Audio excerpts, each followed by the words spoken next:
జగన్మోహన్ రెడ్డి గారు 5 సంవత్సరాల నుంచి బయటికి రాంది ఇప్పుడు ఓడిపోగానే వచ్చి ప్రజల సమస్యలు తెలుసుకుంటూ అది దాన్ని వస్తున్నారు. పులివెందులపై పర్యవేక్షణ చేస్తున్నారు. దానిపై మీరు స్పందన ఏంటి?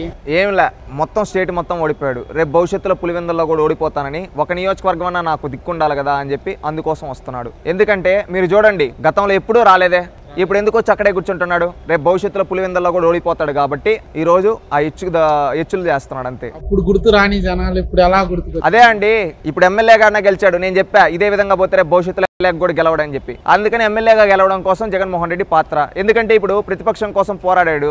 ప్రతిపక్ష హోదా లేకపోతే మేము ఎలా ఇస్తామని చెప్పి స్పీకర్ గారు క్లారిటీగా చెప్పడం జరిగింది. ప్రజలు ఇవ్వని ప్రతిపక్షాన్ని మేము ఎలా ఇస్తాం అని చెప్పారు. అందుకని ఈయన ఏంటంటే రేపు ఎమ్మెల్యేగా కూడా గెలవలేదనుకో, ఈయన ఏంటంటే ఒక టైపు చిన్నప్పుడు పిల్లకాయలు నేను చాక్లెట్ ఇస్తేనే స్కూల్కి వెళ్తా అన్నాడు కదా, ఆ విధంగా నాకు ప్రతిపక్ష హోదా ఇస్తేనే నేను అసెంబ్లీకి వస్తాను.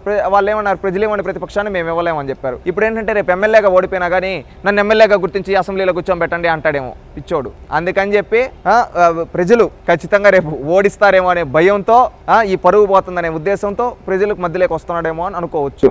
జగన్మోహన్ రెడ్డి గారు అంటున్నారు వైసీపీ వాళ్ళకి చంద్రబాబు దాడులు చేపిస్తున్నాడు, ఆఫీసుల మీద, క్యాడర్ మీద, కార్యకర్తల మీద బెదిరించి ఓటేయలేదని బెదిరిస్తున్నారు, అది దాన్ని అంటున్నారు. దానిపై మీ స్పందన ఏంటి?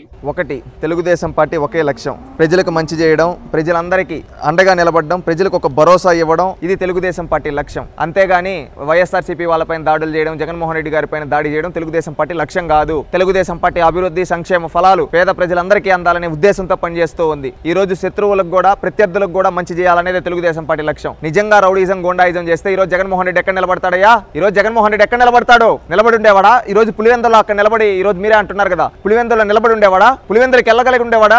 ఈ రోజు తెలుగుదేశం పార్టీ శాంతియుతంగా ఉంది. వాళ్ళ అభివృద్ధి, సంక్షేమం వైపు చూస్తూ ఉన్నారు. వీళ్ళు ఏంటంటే వీళ్ళకి వీళ్ళే కొట్టుకొని నన్ను కొట్టేశారని చెప్తా ఉన్నారు. ఏంటంటే జగన్మోహన్ రెడ్డి కోడికత్తి డ్రామా ఎలాంటిదో, అదే విధంగా గులకరాయ్ డ్రామా ఎలాంటిదో, బాబాయ్ హత్య ఎలాంటిదో, ఈ వైసీపీ పైన ఇవి కూడా అలాంటివే. క్లారిటీగా చెప్తున్నా, అలాంటివే. అంతేగాని తెలుగుదేశం పార్టీకి వైఎస్ఆర్సీపీ పైన జరిగే దాడులకు ఎలాంటి సంబంధం లేదు. ఈరోజు జగన్మోహన్ రెడ్డి అభిమానులు, రాజశేఖర్ రెడ్డి అభిమానులు కొట్టుకొని జగన్మోహన్ రెడ్డి అభిమానులు రాజశేఖర రెడ్డి విగ్రహాన్ని పగలగొట్టేసి ఉండొచ్చు. దానికి పోయి తెలుగుదేశం పార్టీ వాళ్ళపైన వేస్తే ఏమొస్తుంది? ఈరోజు షర్మిల అభిమానులు, జగన్మోహన్ రెడ్డి అభిమానులు కొట్టుకో అంటారు. దాంట్లో తెలుగుదేశం పార్టీకి ఏం సంబంధం? తెలుగుదేశం పార్టీకి ఏం సంబంధం? తెలుగుదేశం పార్టీ లక్ష్యం ఒకటే, అభివృద్ధి ప్రతి ఒక్కరికి అందించడం, అభివృద్ధి ఫలాలు, సంక్షేమ ఫలాలు ప్రతి ఒక్కరికి అందించడం, రాష్ట్రాన్ని అభివృద్ధి చేయడం, పోలవరం పూర్తి చేయడం, అమరావతి పూర్తి చేయడం, అదేవిధంగా ప్రతి గ్రామంలో అభివృద్ధి కార్యక్రమాలు చేయడం, ఇది తెలుగుదేశం పార్టీ లక్ష్యం. తెలుగుదేశం పార్టీకి ఒకటే గోల్ ఏంటంటే రాష్ట్రాన్ని నెంబర్ 1గా ఉంచాలి. దానికోసం తెలుగుదేశం పార్టీ పనిచేస్తుంది.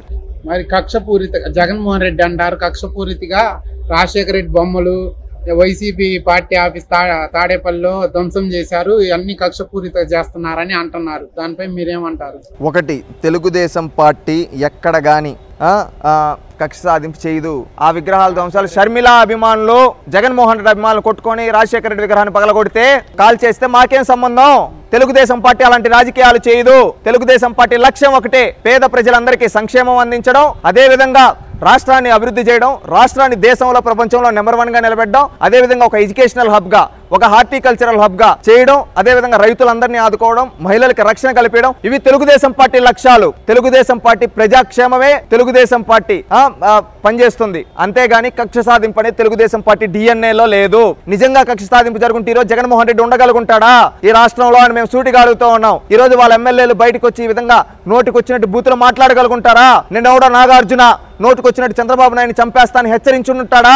నిజంగా తెలుగుదేశం పార్టీ కక్ష సాధింపు రాజకీయాలు చేస్తుంటే తెలుగుదేశం పార్టీ ఎక్కడా కక్ష సాధింపు చేయదు. తెలుగుదేశం పార్టీ లక్ష్యం అభివృద్ధి, సంక్షేమం, ఇవి రెండు కళ్ళగా భావించి రెండు జోడెద్దుల్లా పరుగులు పెట్టించడమే తెలుగుదేశం పార్టీ లక్ష్యం. ఆ విధంగానే పనిచేస్తుంది. ఈ రోజు చూస్తే అండి కక్ష సాధింపు అన్నాడు, ఎవరు కూర్చొని రివ్యూలు చేస్తున్నారు కక్ష సాధింపు పైన? లోకేష్ గారేమో విద్యాశాఖలో రివ్యూ, ఈ సర్టిఫికేట్ల పైన కావచ్చు, ఈ గోరముద్ర, ఈ జగన్మోహన్ రెడ్డి చేసిన స్కాముల వల్ల పేద పిల్లలకి భోజనం అందకపోతే దాన్ని అందించడం కోసం కావచ్చు, పేదవాళ్ళకి సర్టిఫికేట్లు, అదే ఎవరైతే ఫీజు రియంబర్స్మెంట్ రాక ఈ జగన్మోహన్ రెడ్డి గారి ప్రభుత్వంలో ఆగిపోయి వాళ్ళకి సర్టిఫికేట్లు అందించడం కోసం కావచ్చు, మెగా డిఎస్సి కోసం కావచ్చు, ఎడ్యుకేషన్ సిస్టంలో రిఫార్మ్స్ కోసం కావచ్చు, ఒక ఐటీ మినిస్టర్గా పరిశ్రమలు తీసుకోవడానికి ఈ విధంగా రివ్యూలు పెట్టుకుంటూ ఉన్నాడు రోజు. అదేవిధంగా చంద్రబాబు నాయుడు గారు ఇప్పుడు వరకు 3 శ్వేతపత్రాలు వదిలాడు. అమరావతి పైన కావచ్చు, పోలవరం ప్రాజెక్టు పైన కావచ్చు, విద్యుత్ పైన కావచ్చు.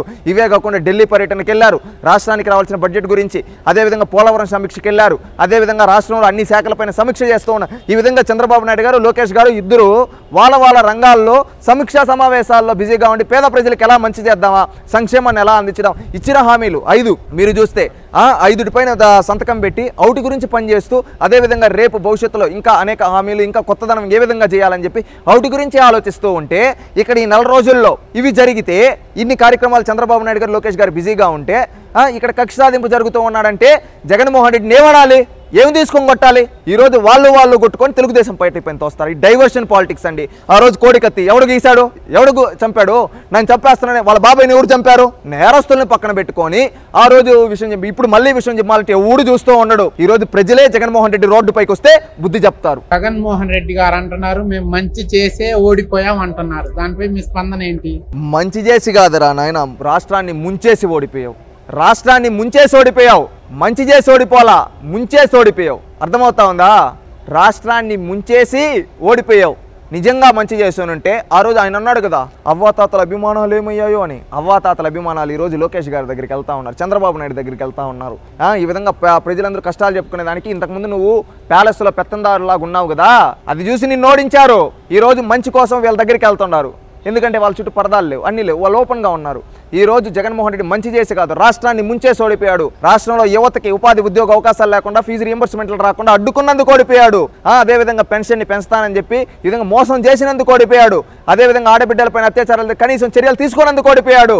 ఈ విధంగా తప్పులపైన తప్పులు చేసి రాష్ట్రాన్ని ఒక రౌడీజంగా చేసి ఓడిపోయాడు జగన్మోహన్ రెడ్డి. అది నువ్వు తెలుసుకో, ఇప్పటికైనా నంగి మాటలొద్దు జగన్మోహన్ రెడ్డి అని తెలియజేసుకుంటూ ఉన్నాం.